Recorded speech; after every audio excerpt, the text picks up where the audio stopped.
I just think approaching, if you want to reach everyone in the church, not just the scholars and the teachers and the preachers, you have to approach it in this narrative style.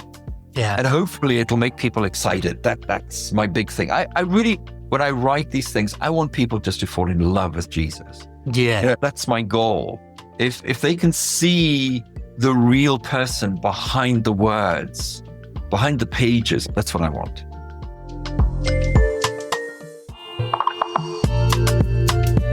This is Out of the Margins podcast.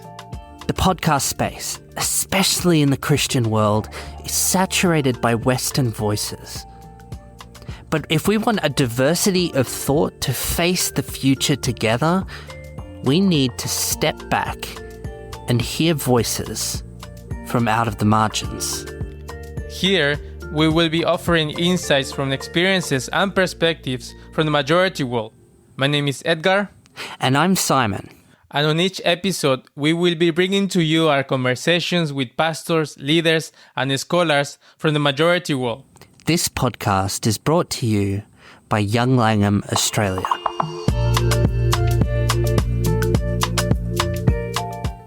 Well, hello everyone. Hello Simon, how are you? Yeah, good, thanks, Edgar. How are you? How are things in Mexico? Things are very good. I'm in the north of Mexico and it's starting to rain. But usually the days are quite sunny, so I love it. Fantastic. But who are you talking to today in this episode? Well, Edgar, have you ever thought about the fact that commentaries are full of incredible and important information that really helps us to both contextualize but open up the world of Scripture for ourselves?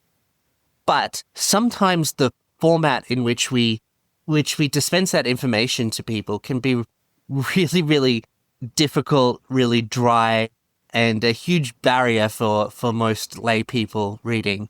Well, today I talked to Johannes van der Bijl, who is helping bring all the richness and beauty of commentary, but through the easy format of narrative. So he wrote a book called Breakfast on the Beach, which is a narrative synthesis of the Gospels from the perspective of Simon Peter. It reads just like a novel. So it's the kind of thing where you can get information on the intertestamental period, the Roman world, what it's like in the first century, all the things you would read in a regular textbook-like commentary, but in a way that all of us are used to reading. So I think this is a really interesting, innovative format for commentary that's going to help not only people from the majority world, but also for us in the West as well. That sounds actually very interesting. I can think of many times that I really struggle reading different commentaries. Yes. So the idea that there's one commentaries that are more that like narratives sounds very appealing. Yeah, fabulous. Yeah. How about we go and listen to the episode then? Excellent.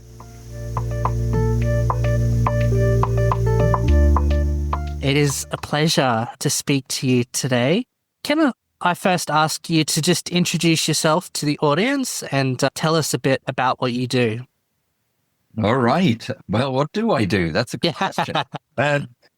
My name is, they call me Johan. The whole long thing is Johannes Wilhelmus Heinz van der Bijl. It sounds very, very Dutch, but my mother was British. Okay. And I grew up with my mother, so I speak English. She tried very, very hard to make sure that I didn't have the Namibian accent. I don't think she really, I still have it every now and again, somebody will say. But anyway, I grew up in Namibia. I was born and raised in Namibia. My father had a farm right on the border of Botswana and Namibia.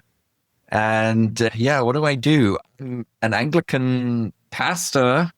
I've worked in various places all over the world. I've worked in India and Egypt, in Ethiopia, 7 southern African countries, the United States, and now I'm based in a little place called Bijl in North Holland, the Netherlands. Okay. So I'm an author. I write books and I write poetry. Yeah. I'm a husband. I have an amazing wife who's currently walking the Camino with her sister. Okay. I have 2 sons. One lives in Boston. He's married with 3 children, 3 special needs children. And the other one lives in Stockholm with his wife and 2 children.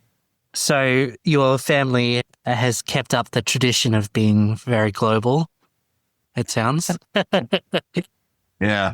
Yeah, they have. They have. Yeah. Being global and actually for an author, for a storyteller, that's great because you meet so many different people, you meet so many different cultures. But yeah.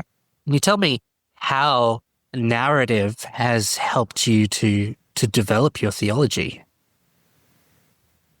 That's an interesting question. I'm not a systematic theologian. I see systematics as kind of chopping up the story and just giving you bits. So I'm definitely more a biblical theologian. I love fitting because I think there is such a thing as progressive revelation. It is building on the story, and yet I say progressive, and yet there's also where we sort of go back. So, for instance, when you look at Eden and you look at the crucifixion, there are so many parallels going there with, Jesus hung on the tree. There's the tree of good and evil. There's a woman in the garden in Eden. There's a woman in the garden, the burial tomb. There are all these parallels. So it goes back and forth.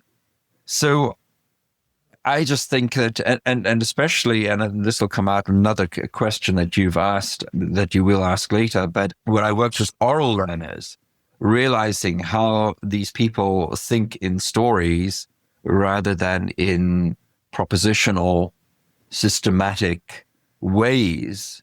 In fact, I do remember somebody coming to the Bible college and teaching our oral learners systematic theology, and they couldn't get it. They could not wrap their minds around these segmented ways of looking at God. But story, yeah.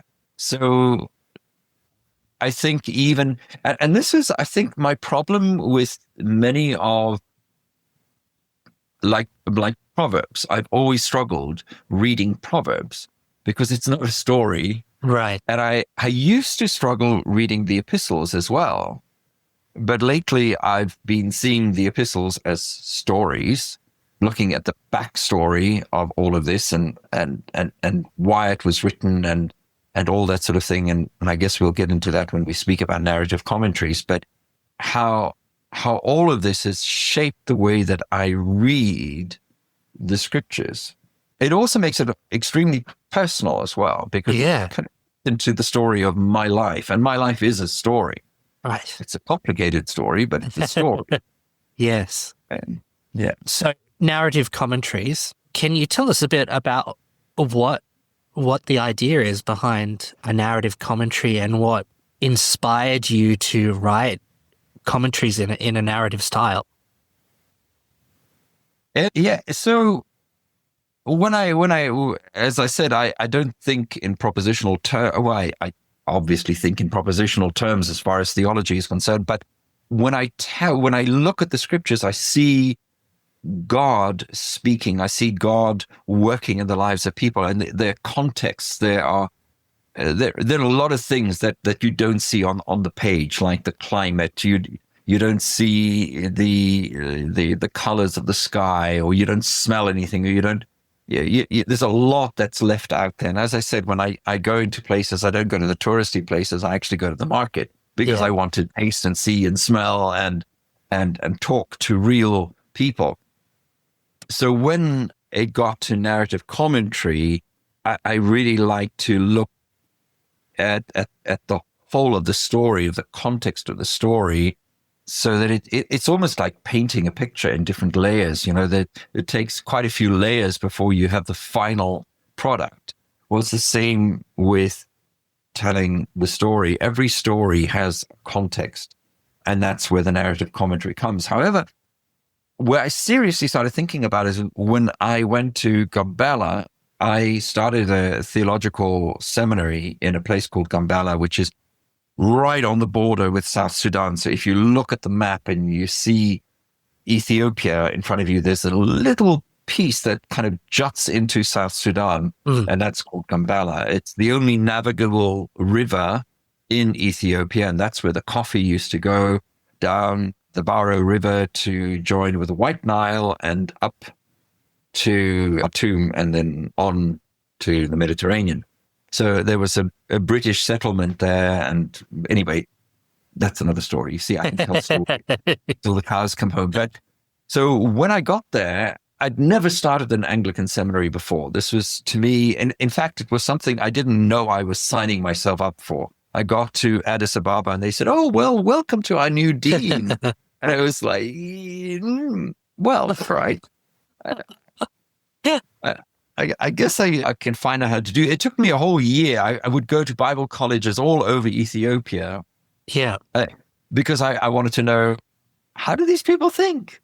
I don't want to just take a system, a British system, an American system, or whatever system, and expect people to understand what I'm doing. I want to understand how they think and then shape the curriculum that way, Yeah. Anyway, so it didn't take me long to realize that these people were oral learners. And in fact, I'd never heard that phrase until I got there. And so many the many nations in the world that are pictorial learners. So you teach them with pictures. So that's the purpose of an icon in an Orthodox church. That's why they have these icons, because they tell stories. But I quickly learned that this particular area in Africa, these people were not pictorial learners. They were oral learners. They learned from stories. And what was amazing is that you could tell them a story and you would have to repeat it at least 3 times, but they could give it back to you verbatim. They'd memorized it. Wow. It's one of the most brilliant people I've ever worked with in my life. Yes. So I quickly realized that, approaching them with the typical Western style teaching is not going to work, academic style. So I started rewriting everything in stories. And a great example was what some call the intertestamental period. I've been kind of slapped over the wrist. Don't call it that. But that's what they used to call it. And unfortunately, that's what's in the back of my mind. But it's between the testaments. You've got this amazing history that's not in the Bible. Right. Maccabees and the rise of the Greeks with Alexander. You kind of got hints of Alexander in Daniel, but he's a fascinating character. And then how Greece develops and how it affects the people of God in Israel. And this whole thing with the Ptolemies in Egypt, which of course comes Cleopatra, and then the rise of Rome and the Caesars. And it's a fascinating period, and it's full of stories. So I wanted, because you kind of jump from Malachi to Matthew, and all of a sudden there are all these people, Pharisees, Sadducees, Essenes, and who the heck are they? And how on earth did Edomian become the king of the Jews? I mean, that's what Herod was. He was from Edom. Yeah. Edomian. So I taught this, but I taught it as story. So I had this big, big blackboard, and I would group these stories, and then sometimes I would use pictures like Daniel's statue. I loved that image. And I taught it the whole period. Then I taught it again, the whole period. And I taught it the third time. The third time, as I was busy going through the struggles of the people of God in Israel, every time they think, now we free, another empire comes in and they oppressed once again. My class started weeping. Wow. And so I thought, what on earth's going on here? Am I that bad an instructor? And they said, no, you don't understand. This is our story. We have been oppressed. And the war is still going on in that area. And there were over 800,000 South Sudanese refugees in that area when we were working there. I don't know how many there are now, but suddenly I realized the impact of telling a story on these people's lives. They by telling, if I just given them the facts, just all these incredible names, all the Assyrian names and Greek names and things, Yeah, they might have memorized it for an exam, but it would never have had that pastoral impact that we had when I told them the story. I mean, they could actually hear the cry of the Israelites echoed in their own cry. Yeah. So there's the power of narrative storytelling, or telling the gospel in a narrative form. So after this, I went to Southern Africa and I teamed up with a group called J Life Africa, and they teach disciple making. And the part of their first module called strategy, they go through the different strategies. They see 4 different ways that the different steps that Jesus used to make disciples. The first one, come and see, then come follow me, then I'm going to equip you, and then you go and do what I just did. So there's the 4 steps. Dan Spader also wrote a book on 4 shared discipleship, I think is the book's name. But in there, they had a story about Peter. So they would have all these steps, and then they would illustrate these steps by telling the story of Peter. And every time I told that story, now, as you probably realized, I love to embellish. So they had a short story. I had a big story. I looked at Peter right from, and I looked at his name, Simeon, from, the tribe, went through it all. And every time I told that story, that's when the light came on. So we had these steps, but when it came to that story, that's when the penny dropped. That's when people understood. So anyway, as I said, I embellished the story of Peter, and in that, the whole gospel truth comes out. And of course, Peter then eventually goes out and does what he does in Acts and beyond. And someone said to me, why don't you write a book about Peter? And I was right. I don't have the time to do that, but it's a good idea. But I did have a timeline. I had, I had this big corkboard on my wall, and I had the whole thing mapped out, the Gospels, the 4 Gospels, chronologically mapped out with Peter's life and so on. And then came the pandemic. I had time. You had time. Yeah. So that's where, that's where Breakfast on the Beach was born. So it actually starts with that breakfast on the beach. It kind of goes backwards. It starts with him meeting Jesus after he denied him, and after he decided, well, obviously I'm no longer a disciple, so I'm going to go back to the only thing I really know. I'm going to go back fishing. And then Jesus turns that whole thing around, redeems him. So that's how I started. And incidentally, there was so many things happening in our life at that time. I had emergency heart surgery, but we were still planning to go to Namibia and do a whole month teaching. And that, of course, all fell through. We had Americans there who had come to do some prayer workshops, and they had to leave. And a day before the lockdown, my wife she'd been putting off going to the doctor because we were just so busy teaching and training people how to make disciples. But the day before lockdown, she went to the doctor and was diagnosed with 2nd stage breast cancer. Oh my goodness. So that's how we went into the lockdown. But so when you read Breakfast on the Beach, there's a lot going on there that I think a lot of people don't really know because of the pain we were experiencing and struggling with. And then, of course, a number of people were dying around us because of COVID. And so, but also having grown up during the Angolan War and having been in South Sudan and worked with refugees who'd lost absolutely everything, including family members and children and so on. So when it gets to Peter, at the trial, there's that, I try to describe the fear that in such a way that you can almost smell it, So but that's how Breakfast was written. Breakfast on the Beach was written, and then For the Life of the World just followed on that, which of course is the 4th stage.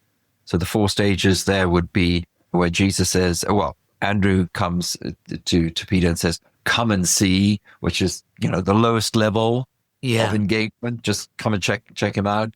And then follow where Peter is still from a distance, because you notice that, if you just read the Gospels, you think that it was from that moment on when Jesus said, you're Peter, you're just Simon, but I'm going to call you Peter the Rock, that's where Peter started following. No. He actually goes back fishing. There's a second call. So Peter's kind of following from a distance, just checking Jesus out. Is he really, because there's this skepticism that's in the back of his mind, because there were other messiahs. And then a lot of people don't realize that there were these other messiahs floating around that Josephus speaks about. In fact, there were quite a few of them that were mutilated by the Romans and their followers. So Peter's kind of very reluctant. And then when he follows, he gives him everything, and he goes in and follows Jesus and tries to emulate Jesus. And he's always there. He's the first one to open his mouth. He's the first one to engage with Jesus. He really goes out of his way to get into what Jesus is doing. But then comes the denial. So we've gone through that, the come and see, we've gone through the checking him out, the following him, gone through the equipping, then comes the denial. And Peter needed to go through that denial, because it is only after he comes out of all of that he realizes what following Jesus is all about, as a humble person, not by might or by strength, but by his Spirit, sort of thing. And that is only developed in Acts. It's not in the Gospels. Yes. It's coming into that in the Gospels. But that fourth step of him applying what Jesus had taught, those 4 steps, only comes out in Acts. So that was for the life of the world. But then there was this challenge. What about Paul? Now, I've got to be honest, I always viewed Paul as the John Wayne of the New Testament. He was this macho alpha male, and I couldn't really relate to Paul. He was very much like my dad. My dad was the alpha male in the family, and here I came along as the artist, the poet, yes, the writer, and had this huge gap. And I mean, I couldn't tell the difference between a tennis ball and a rugby ball. My dad was this big rugby fanatic. So there was this major disconnect between me and my dad, but there was this major disconnect between me and Paul as well. Yeah. Peter was definitely more me. The emotion was there.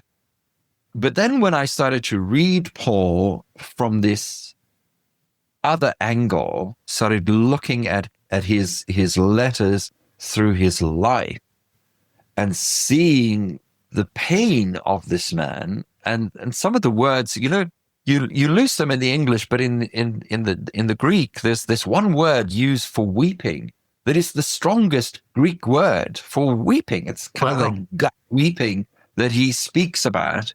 And all of a sudden I saw Paul from a completely different angle. Yes. With Galatians, there's still the old Pharisee coming through there, the anger, this is the way it's done. But by the time you get to First and Second Thessalonians, there's a lot softer, or almost he speaks to them in familial terms, as a father, as a mother. He speaks to them as children. There's a softer touch there. So something had obviously happened in Paul's life before it gets to First and Second Thessalonians, which has actually just been published. And then you see him struggling in some of the other things as well. But this all came out just by looking at the narrative, just looking at him as a human being, rather than looking at the propositional truth that is contained in his letters. And this is kind of going off a little bit. But First Corinthians, for instance, I discovered there's this wonderful thing called epigraphy, which is a new study. It's fairly new. It's like 20 years old. So we've got archaeology, we've got all those disciplines, but this is a new discipline where they look at tombs and where they look at monuments, and then they kind of figure things out that the things that were happening in that specific area at the time when they erected the monument or the tombstone. There's descriptions on there. And they discovered this description about a man who was a grain He was the person who dished out the grain. And from this, they kind of figured out that in Corinth, this is speaking about in the 50s, the early 50s, when the famine began, until where Paul is writing First Corinthians, there was this famine that had been going on for quite a number of years. That was actually caused a long time ago with the flooding of the Nile and the flooding of the wheat fields, and the wheat basket was Egypt, of course. And then there's this drought. And all of a sudden, when you start understanding these shortages, grain shortages and things that were happening in Corinth, you begin to understand why Paul is speaking about food so much in First Corinthians. And you begin to understand why they were actually eating in idol temples. Free food, you know. I have a guy who hitchhiked his way through the world, and when he was hungry, he would go to these, well, I'm not going to mention their names, but anyway, this sect's little talks, because they would give a free lunch as long as you listen to their talk. Oh. Something similar that's happening in First Corinthians. So when I write First Corinthians, I'm going to write it from a completely different angle to what I've understood the letter before. Before, I've just looked at some of the things he said, some of the oppositional. Now, I'm beginning to see a people struggling with several issues because of a drought. And coming from Lydia, I know what droughts are like. I guess in Australia, you have the same thing. Oh, yes. You have lots of droughts. But then you begin to realize that if you go back in history, we didn't have what we have today. I mean, you can just ship in food today. But those days, you know, especially if you were a day laborer and you didn't have a job because there was no rain, you starved, you died. And the problem with the church there is that we had these rich people not looking after the poor people, and you had this complete disconnect. So, and that all came out by approaching First Corinthians from this narrative angle. So, I don't know. It's a long answer to your very simple question. I'm sorry, but please don't apologize. I'm just sitting here thinking like that brings a lot more nuance and power to the instruction to, you know, to refuse to eat the temple meats if it's going to affect somebody's faith. It's like, isn't that, that I'm going to be thinking about that for a long time. So thank you very much. Yeah, fabulous. So you've talked a little bit about sort of that difference between the going through the systematic, trying to sort of mine the epistles for systematic theology in comparison to seeing the story of it. What do you feel that narrative style commentaries help us to see or experience in scripture that perhaps the more traditional academic approach might miss? Now, I love commentaries. Yeah. You're not seeing my commentaries are all here in front of me, behind me. But I love commentaries. I'm a scholar. Yeah. Some of the happiest times of my life is when I was sitting at the Bodleian Library going through ancient manuscripts, and I loved it. I sat there for 4 hours, and I only left because, well, my wife was there, and she also needed my time. So I'm a scholar, but how many people are scholars? You know, how many people can sit down and read N.T. Wright cover to cover, or even want to? But everyone loves the story. I mean, we all love the movies, right? We love watching movies. We love reading stories or having stories told to us. So I will never discount the academic approach to a book in commentary, the traditional commentary style. However, I want to reach everyone, not just scholars. We've got some brilliant minds out there in the church, young people that are brilliant minds, but probably will not read an academic scholarly book, especially the kind that I read, because when I choose a commentary, I'm looking for a commentary that's done some digging, archaeological digging, you know, that has read the letters that were being written by pagans at the time. Right. You know, so these huge commentaries, people aren't going to read that. So And, when we think of people in Gambela, for instance, and the poverty, unbelievable poverty, or in India, for instance, the unbelievable poverty where people are literally living from hand to mouth. So a book is a luxury, but going to Israel or going to Greece or going to Turkey or any of these places mentioned in the scriptures is highly unlikely. Mm. So if I can tell a story where they can see, so before I wrote Breakfast on the Beach, I'd gone to Israel. Mm. I'd walked there. I'd seen it. I'd smelt it. I'd felt it. I'd eaten some of the food that the people were eating. I knew a little bit about the country, and I'd done all. It's great doing archaeological digs in your mind or in a book, but when you actually sit there and you see it, it just gives you a completely different perspective. So trying to describe, for instance, the Sea of Galilee or, the storm and that sort of thing, trying to paint as much as possible. Now, I must say with Breakfast on the Beach, there was a lot more description in the original manuscript that the first editor, well, let me not say anything about the first editor, but anyway, she cut a lot of things out there that I really thought should have stayed in the book. Right. I still have, there is a reference where Peter encounters a porcupine, But I think these are important things because we've forgotten that there were actually lions in that area. Yeah. At that time. There were dangers out there that are not there anymore in the modern world. So I just think approaching, if you want to reach everyone in the church, not just the scholars and the teachers and the preachers, you have to approach it in this narrative style. Yeah. And hopefully it'll make people excited. That's my big thing. I really, when I write these things, I want people just to fall in love with Jesus. Yeah. That's my goal. If they can see the real person behind the words, behind the pages, I think that's what I want. Fabulous. It sounds like you're in a proverbial sense leading them through the marketplace. rather than going to all the big touristy areas, you're going down into the market to meet the people. Yeah. When you go into a market, it's like, you have this whole, let's say in Turkey, you have this whole stand of pickles and you're like, oh, you got to taste this one. And yes, another one, taste this one. And the vivid colors and the smells and well, in India with the curries, oh man, Yeah.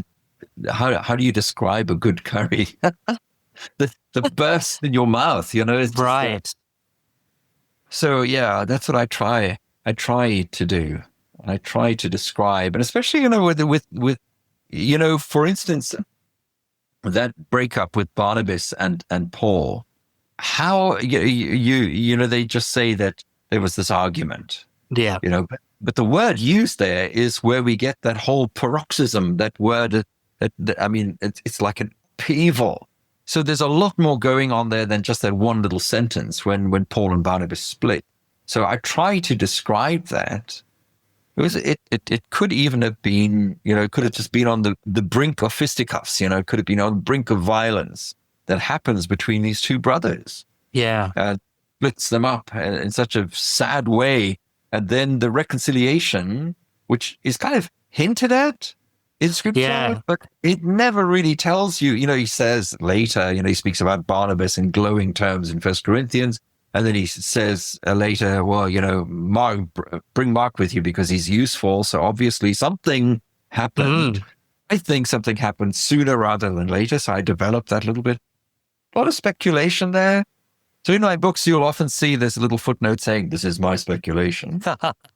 Yeah, fantastic. But trying to get under the skin of these people that, we have the same things happening in our churches. We have, that's where splits come from. That's why we have so many different denominations. Yeah. People just couldn't get on together.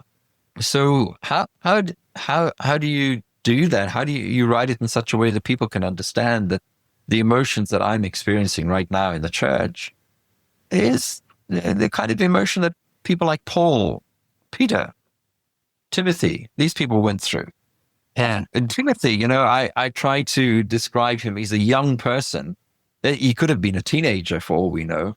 A lot of these people, by the way, I think most of the disciples, barring maybe Peter, because Peter, you had to be over a certain age, 20, to pay the temple tax. And it's only Peter and Jesus that pay it. So the rest of them have to be under 20. Yes. All a bunch of teenagers. So I can just imagine, sitting around a campfire, toasting the proverbial marshmallow. And there's Matthew, the collaborator with the Romans on the one side of the fire. And there's Simon, the zealot, the murderer of the Romans, sitting on the other side. And can you imagine the conversations going across there with the teenagers, with all the hormones bursting out all over the place, So, yeah, we've got to make it as real as possible. Yeah. I think. Yeah.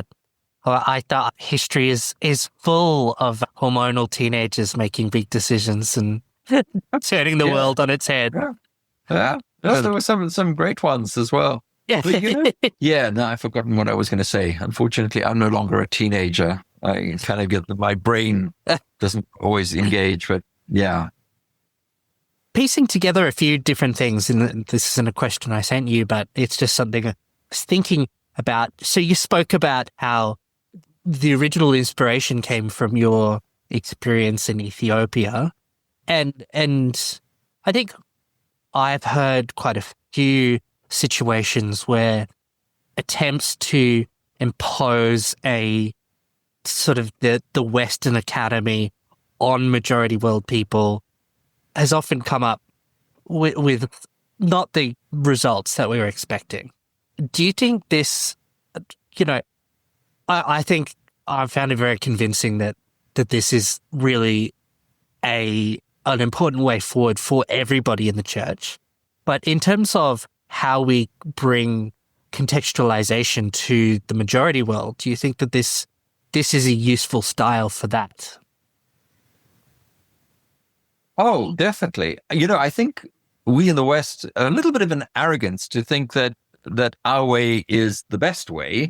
Yes. Where I think the majority world people are more in touch with God's way of telling the truth. Right. I mean, they're far more in touch with the scriptures, the stories of the scriptures, than I think we are. I think we often tend to approach, in the West anyway, the scriptures more as some of the philosophers, the Plato and Aristotle and so on. I think we tend to approach it that way, whereas a lot of the people in the majority world, because of the way that they're living, because they struggle from day to day with things that we've even forgotten that there could even be such a struggle, like starvation, for instance. Yeah. When they read in the scriptures about famines and droughts, and they understand that. Yeah. So I think we, coming in from a Western academic, philosophical, ideological background into an area that thinks in terms of a lot more concrete things, relational things, I think we have a little bit of an arrogance there, thinking that our way is better than theirs. And in fact, I of the opinion that it's just the other way around. I think we can learn far more from the majority world people than what they can learn from us. I think we've got all our ducks in a nice little systematic row, but when it comes to really dealing with the gritty reality of existence, they are way ahead of us. Yeah. So I think, if I think of Gambella, and by the way, I just have really, really good memories of Gambella. The only reason I left there is because I got seriously sick. And basically I had to sort of be casevaced out of there. Because the heat, the hottest we ever measured there was 63.8. Oh my goodness. So yeah, I couldn't do it. I was too, my health just couldn't handle it. And that's the only reason Fair enough. I loved the people. I absolutely loved the people. Yes. Louise wept for like 2 weeks after we left. And we still think about them. I learned more from them that I think that they learned from me, because they taught me so much. They gave me the ability to look at Jesus from a completely different angle, to see more of the person. So I think sometimes we approach God as a celestial gumball in the sky. That's the way we approach him in our prayer. Little quarter in there, we pull the lever and we get our reward. And I think their approach is first to see the actual person, the suffering Jesus. And they've also developed what I've looked at for years, is this theology of suffering. We kind of don't like that. Like, about the theology of suffering, but God is suffering from Genesis 3 on. God is suffering. Right. Yes. People, there's a reason why the Old English speaks about his long suffering instead of his patience. Patience is so clinical, where long suffering kind of really gives you the heart of God, doesn't it? So yeah, I think the approach in non-Western countries definitely needs to be a little bit more concrete, a little bit more real, bloody, messy than the academic approach. And I think it's interesting how you say that we can have a certain degree of arrogance. I've heard that perhaps one of the main issues with sort of evangelical Protestantism in the West is that we're starting to think of believing the right theology as the work that saves you in essence.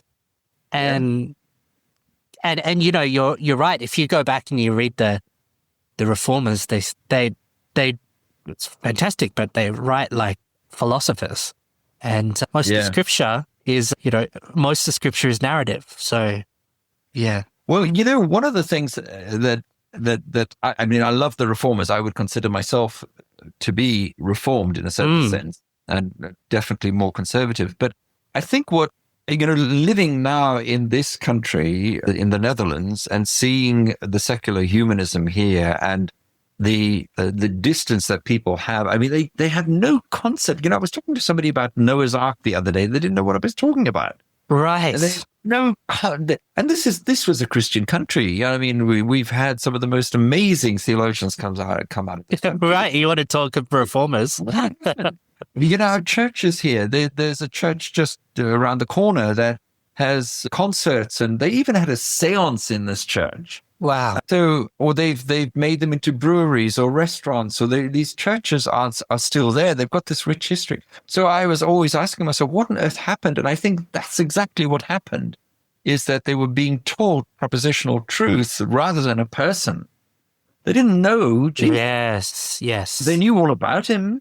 Can you imagine having a marriage like that? Can you imagine if I knew my wife as a character in a book? They did a study on her character, and I developed that whole, this is who she is, but I never touched her. I never felt her warmth. I never saw her weep. I never, what kind of a religion? And I think there are people that have marriages like that, but not mine. Yeah. I mean, I love my wife passionately, and I miss her when she's not here passionately. It should be the same with Jesus. But we've turned him into this ideology. Yeah. And that, one of your questions is what would I say to young people today is I would say get real.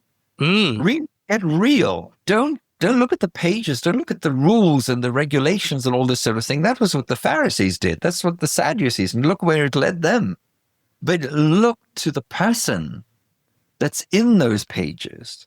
Really get to the heart of God, feel the heart of God, kind of scramble up onto God's lap and put your head on his chest and listen to his heartbeat.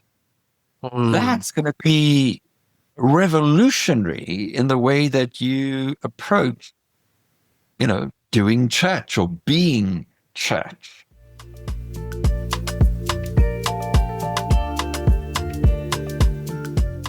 So, Edgar, tell me, what are you feeling after that conversation? Yeah, that was quite the conversation. It's so interesting to hear about the power of stories, because it's actually something that everyone knows. Who doesn't love a good story? And I think that we tend to sometimes we forget that the gospel is a story. The story of the Bible is the best story there is. We tend to just take all of those stories and just make them into beliefs or teachings, a point of teachings. And I think we forget how amazing and powerful it can be to share the stories and to make the presentations, whether in writing or oral, like preaching, making them into stories, the narratives. I think that it's just the power of those things that we sometimes forget, and that's how we remember the best. That's how we keep the information the best as well. Yeah. I think we talk about a lot about contextualization on this podcast, but it's very interesting because storytelling is actually, a universal language. It's human. It's something that we tend to do a little bit less in the West. We really like the systematization of theology. And that can be really, really important for helping to understand what we believe and why we believe it. But at the same time, storytelling can reach the heart of people from every part of the world. And so it's really important that we continue in that tradition as we learn, relearn how to do that from people from the majority. Yeah. So that was really fantastic. Yeah, I really enjoyed that conversation with Johannes. So for all those listening, there's an opportunity to continue to be engaging with works of Langham literature just like this. This will just have recently passed as of the publishing of the podcast, but we have a new initiative called Langham Book Club, in which you're able to come once every 2 months to speak to a Langham's author about their book. You'll be able to access the book for free, to be able to sign up. In the first month, we'll have a conversation over Zoom about the book, and in the second month, we'll have an interview and a Q&A with the author themselves. And so this book, Breakfast on the Beach, was our first book in that new initiative. And it remains to be seen what will be the next one. But if you are interested in something like that, please go to our website at au.langham.org to sign up. And one last thing, none of the work of Langham can happen without the efforts and the resources of donors just like you. So if you are so compelled, please consider making a generous donation at au.langham.org/donate. And please leave us a review. That really will help the podcast to get the word out for other people to hear about us. And share the episode with someone you think they might enjoy the episode. And thank you again for listening. We'll see you next time. See you next time.